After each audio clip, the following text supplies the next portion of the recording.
Boy, I sure do hope everyone else enjoys this new cologne as much as I do.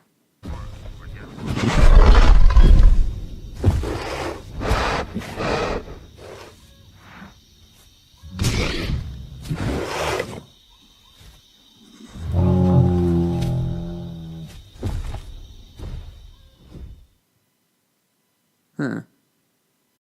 Hello everyone and welcome back to Killershrewfan's 12 Days of Reviews. We are 4 days into our 12 days of reviewing, and I am so excited for today's review. So let's jump right in and bring in our figure. It is none other than this. The new for Jurassic World Fallen Kingdom 2018 Ceratosaurus Roarivore by Mattel. Now, this figure has been available for quite some time. It was part of their Wave 2 releases of the Roarivores, and I was able to pick it up back in July, and it has just been begging for a review. So I figured now is definitely the best time because these Jurassic World toys were certainly some of the hottest toys of 2018 in terms of dinosaurs. So, in keeping with the theme of the rest of Killershrewfan's 12 Days of Reviews, this one definitely fit. Now, I'm going to be completely honest with you guys. This is far and away my favorite Roarivore out of the entire lineup. Spoiler alert, it is my absolute favorite. So, if you're expecting a sort of objective review of this figure, you might not get it since I am just so head over heels in love with this Ceratosaurus. So, we're going to work this the same way we always do, give you a closer look at the packaging, then move on to unboxing, and finally give you a look at the figure, all of its details, the paint scheme, the action gimmick, the size, you name it, we'll do it here on Killershrewfan's 12 Days of Reviews, so stick around. Alright, let's do this! So, starting off with the packaging, as you can see, it's basically the same thing we've seen time and time again. You've got the Jurassic World logo all cracked up and destroyed. You've got the bars of the cage, in keeping with the theme of removing the dinosaurs from Island. Nublar, and then you've got Owen and Blue down in the bottom left corner, Blue roaring triumphantly, a 3+ years warning, a Ceratosaurus logo, Roarivore title, and then, of course, the diagram symbolizing the action feature that comes with this toy. Moving up the side of the box, you can see the forest art silhouetted by the eruption of Mount Sibo in the background there. Love the colors, very eye-catching box art. There you can see the roaring button indicator and then the push button indicator, so you can try this toy out in store, which I highly recommend doing before you buy. But just overall, absolutely beautiful stuff. I mean, we've seen it all before, but it still stands to be praised. The back of the box features a lovely diagram of the Ceratosaurus itself, along with some other details. Here you can see the push button for sound and chomping action indicator, the diagram of the Ceratosaurus. It looks absolutely gorgeous here. I will say it looks glossier than the finished product, which is kind of unfortunate because the Ceratosaurus in Jurassic Park 3 had a very glossy look to it, and I think they captured that better here on the diagram than on the toy itself. The bottom left corner shows you what other dinosaurs are available as part of Wave 2. The Triceratops is a holdover from Wave 1, and there's also the Ankylosaurus and the Pteranodon. The Ankylosaurus is kind of gone at this point. In the top right corner, you've got the Jurassic World Facts app reminder telling you to download the app so you can scan a digital copy of your dinosaur into your phone. Alright, enough hullabaloo about this packaging. Let's break this Ceratosaurus free.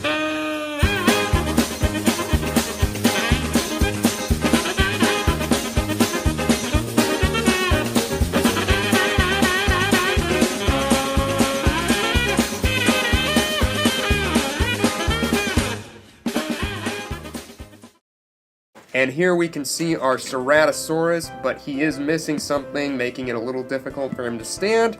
So we're going to give him a hand here, or should I say a tail. So we're just going to... Snaps right in, and now it's not coming out, and there you can see our Ceratosaurus in all of his glory, and he is going to stand for us out of the box, which is fantastic. And wow, just wow, look at that. That is so cool. I don't care who you are or where you're from, that is a beautiful dinosaur toy, and I cannot wait to take a closer look at it. So without further ado, let's do this! So, starting off at the head of this Ceratosaurus, as you can see, it looks very, very similar to the dinosaur we see in Jurassic Park 3. I think the only thing it's really missing are the sort of brow spikes that one had going for it. But beyond that, the sculptural details on this thing are awesome. You've got scales of varying sizes, individually sculpted teeth, a lovely textured horn, and if we open the mouth and have a look inside, you can see the tongue there. I think it's a little too long. I don't like how it kind of goes out over the lower jaw, but the roof of the mouth has been sculpted, and the whole thing has been given a nice, wet, shiny sheen to really make it come to life. Then you can also see the eye there is done in an orange color with a black pupil. And if we move down the length of the body, you can see the scales kind of give way to wrinkles and folds of skin as the creature turns to look off to the right. I will say it looks glossier in this lighting, but in regular lighting, I think it's a little more of a matte finished.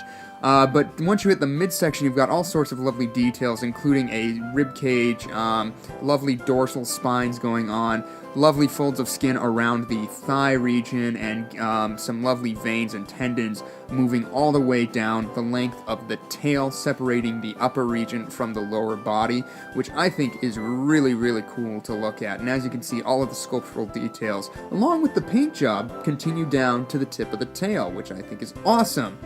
Moving back up the opposite side, as you can see, the detailing is pretty much the same, with the tendons, subtle scaling, folds of skin around the thigh, the rib cage pressing up against the skin there.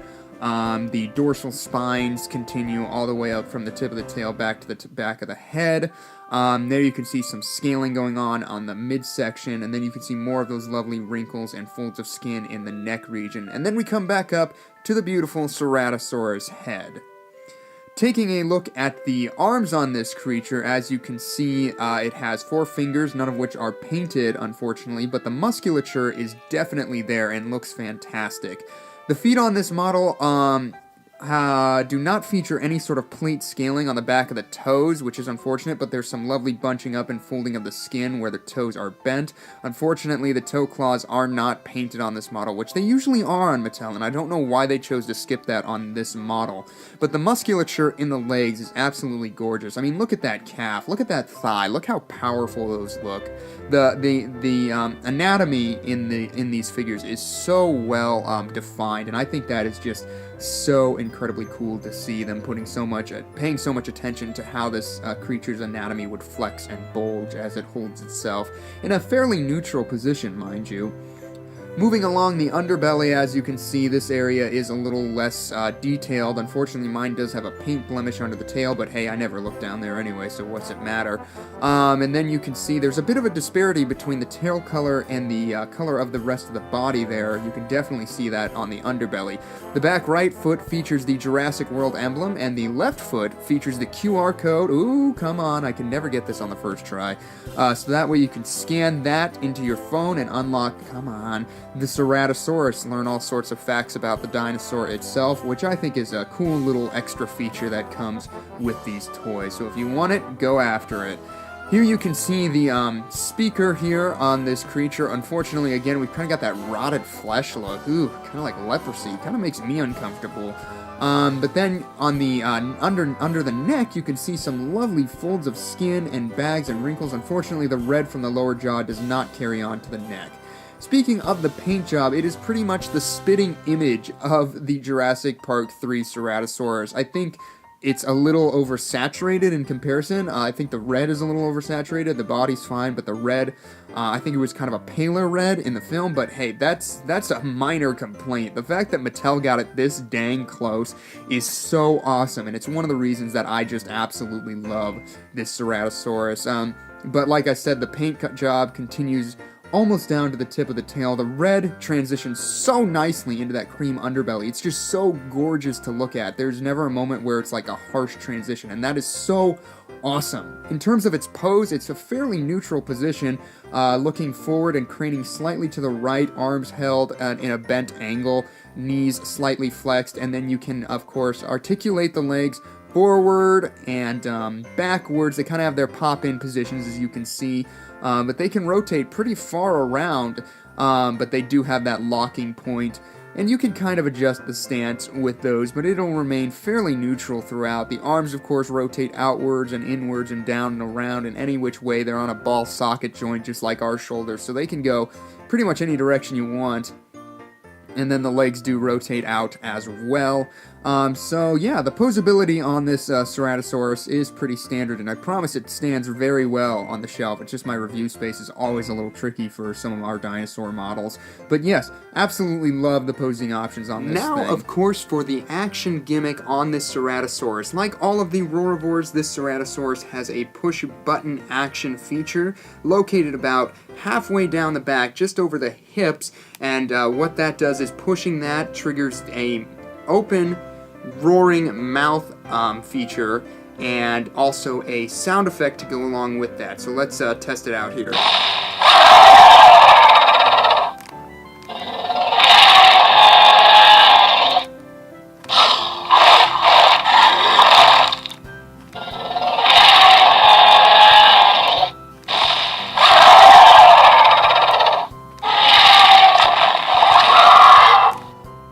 So you do have a variety of sounds in there. It sounded like we had about 4. There could be another one, but since Mattel has these things in no particular order, it's always difficult to tell when you've heard them all, you know? So yeah, we've got a few good sounds in there. A couple of them were T-Rex roars intermixed with different sounds like stomps or growls or things like that. I've never been a huge fan of the fact that they always have to integrate the T-Rex roar into each of these Roarivores, it feels like, with a few exceptions, obviously, but yeah, I don't like that it winds up in all of them. I do wish they would have pulled more original sounds, but I get it. Making original sounds is hard, time-consuming, and expensive sometimes, so I don't say I blame them, but you know, it would have been nice all the same, in a perfect world, you know? And then another interesting feature about this Ceratosaurus that all of the other Roarivores, carnivore Roarivores, are devoid of is the fact that it starts with a mouth closed position, and then once you hit the button, does the mouth open and it emits a roar. All of the other Roarivores are the exact, or all the carnivorous Roarivores are the exact opposite, with the mouths hanging open, and then pushing the button triggers it to close, and then the roar is emitted. I feel like this Ceratosaurus is the only one who got the order right, which also earns it a ton of brownie points, and whoever designed it this way at Mattel, good on you. Mattel, put them in charge of the rest of the carnivorous Roarivores that you should make down the line. Please and thank you.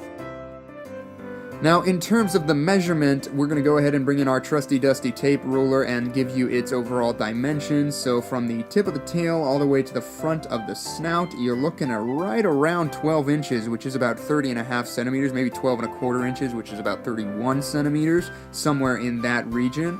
And from the base all the way to the highest point, which is the top of the head, you're looking at right around 4.5 inches, which is about 11.5 centimeters. So yeah, pretty standard size for the Roarivores. For size comparison, we're going to go ahead and bring in the Series 1 Roarivore Baryonyx. I think this was one of the more popular of Series 1, and it's definitely one of the more popular ones now.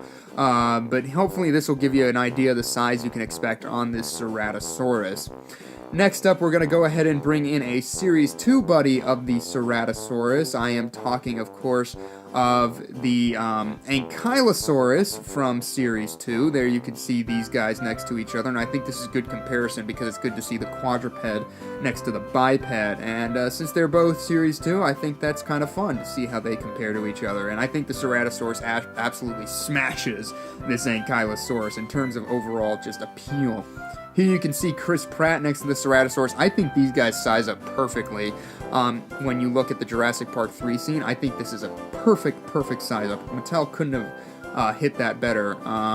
And now for an interesting comparison, it is the Hasbro's take on the Ceratosaurus. Unfortunately, it's not the original. This is the only version I have with me at this point. It was repainted by a friend.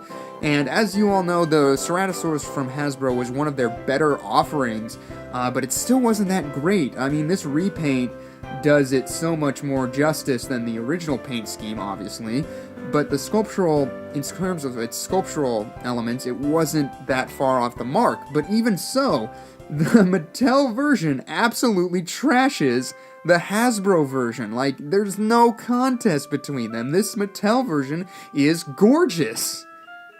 Alright everyone, that is going to do it for our look at the Ceratosaurus Roarivore by Mattel. Overall, I absolutely love this Roarivore. It is far and away my favorite of the Roarivores, and I think the reason is pretty clear. It is the spitting image of what we see in the movie. The action feature, I feel like, is the best because you actually get the opening mouth with the roar, and the sculptural details are all there too, and it also sizes up really well with everything. I mean, everything about this model is just a slam dunk. If you were to ask me who done it better, Hasbro or Mattel, I already answered that. Mattel, all the way. Just like most other things, Mattel has outdone Hasbro with this model, and this model is just proof of why Mattel deserves our money and deserves the license for the Jurassic World franchise. As always, I would love to hear what you guys think of this model. Do you own it yet? Are you hoping to pick it up? Which is your favorite Roarivore? Let me know all of your thoughts down in the comments section below. If you enjoyed our review today, don't be afraid to let us know by hitting that like button, and don't forget to subscribe on the way out, as we got a lot more of Killershrewfan's 12 days of review to go here. Alright, that's it from me today. Killershrewfan out.